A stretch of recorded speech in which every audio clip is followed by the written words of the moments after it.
Assalamualaikum warahmatullahi wabarakatuh. Perkenalkan, nama saya Ardia Armaliani, NIM saya 28920500045, Prodi Manajemen, mata kuliah pengantar akuntansi, dosen pengampu yaitu Pak Gana. Di sini saya akan menjelaskan tentang siklus akuntansi. Pengertian siklus akuntansi secara khusus diartikan sebagai proses berulang untuk melakukan identifikasi, analisis, dan merekam setiap kegiatan akuntansi dalam sebuah perusahaan. Siklus dalam kegiatan akuntansi ini terjadi dalam kurun waktu 1 tahun. Dalam kurun waktu 1 tahun tersebut, semua prinsip, kaidah, metode, hingga teknik-teknik dalam akuntansi digunakan untuk mencatat segala kegiatan akuntansi perusahaan. Umumnya, siklus ini dimulai pada awal tahun dengan pembukaan, pembukuan, dan ditutup dengan jurnal penutup. Proses akuntansi ini dilakukan berkesinambungan dan berulang selama perusahaan masih aktif. Hal ini kemudian menjadikan proses-proses tersebut sebuah siklus. Adanya siklus ini dapat membantu pemilik perusahaan dalam melakukan analisis terkait kondisi keuangan perusahaan yang dimilikinya. 2 tahapan siklus akuntansi. Sebagai sebuah siklus, proses akuntansi juga memiliki berbagai tahapan yang harus dilalui secara berurutan. Tujuannya adalah untuk memberikan suatu informasi akuntansi yang tepat sehingga dapat membantu dalam proses pengambilan keputusan. Untuk mencapai tujuan tersebut, tahapan-tahapan dalam siklus akuntansi adalah sebagai berikut. 1. Identifikasi transaksi menjadi tahapan pertama dalam siklus ini. Kegiatan identifikasi ini harus dilakukan secara tepat oleh akuntan, yang bisa dilakukan dengan cara melakukan pencatatan setiap transaksi yang terjadi. Transaksi akuntansi yang dicatat merupakan setiap transaksi yang dimiliki dampak secara langsung pada perubahan kondisi keuangan perusahaan dan dinilai secara objektif. Transaksi yang terjadi juga harus memiliki bukti-bukti transaksi agar bisa dilakukan identifikasi.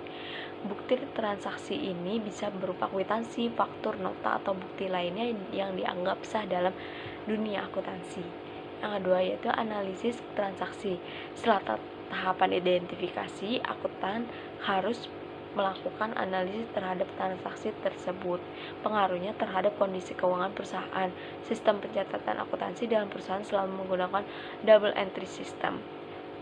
Artinya setiap transaksi akuntansi yang terjadi akan memberikan pengaruh pada posisi keuangan di debit dan kredit.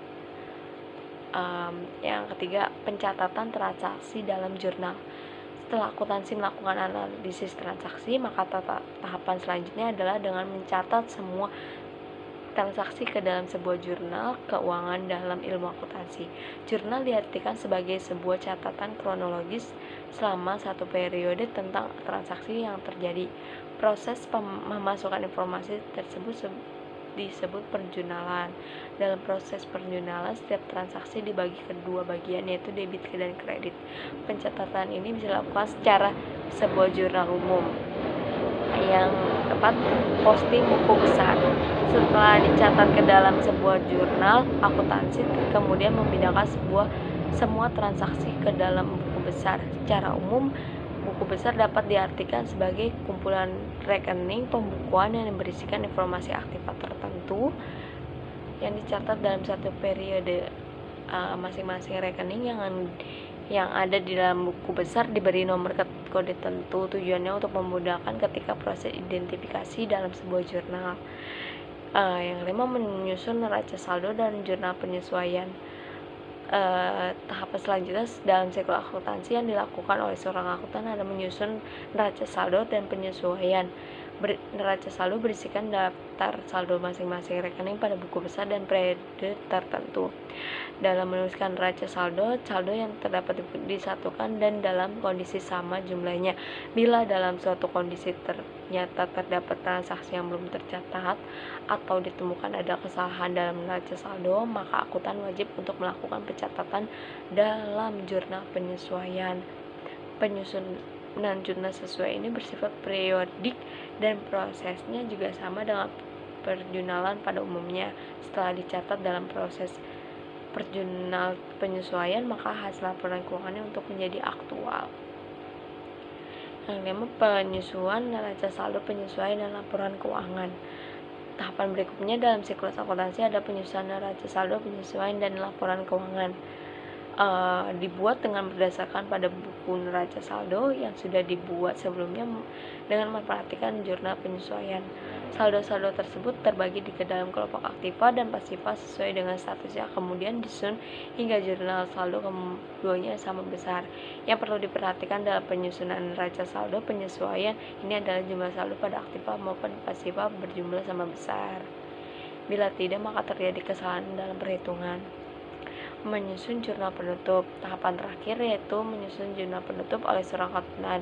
Jurnal ini disusun pada periode akuntansi dengan cara menutup rekening nominal atau rekening laba rugi. Untuk menutup kedua rekening tersebut, caranya bisa dengan membuat nihil nilai rekening tersebut. Tujuannya untuk melakukan penutupan rekening ini adalah melihat aliran pada sumber selama periode akuntansi tersebut berjalan. Setelah rekening tersebut ditutup, jurnal penutup ini bisa digunakan untuk mengukur setiap kegiatan yang telah dilaksanakan selama periode tersebut.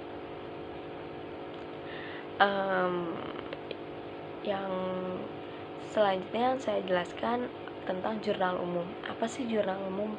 Jurnal umum adalah sebuah jurnal yang dipergunakan untuk tempat melakukan pencatatan bagi segala jenis bukti transaksi keuangan yang muncul akibat terjadinya berbagai transaksi keuangan perusahaan dalam suatu periode tertentu. Pada umumnya, jurnal ini dipergunakan dalam akuntansi perusahaan jasa karena pada prinsipnya segala transaksi dalam perusahaan jasa dapat dicatat secara kronologis, sedangkan pada akuntansi perusahaan dagang lebih efektif menggunakan jurnal khusus. Ya, kurang lebihnya begitu. Apabila saya ada kesalahan, mohon dimaafkan. Wabillahi taufiq wa hidayah. Wassalamualaikum warahmatullahi wabarakatuh.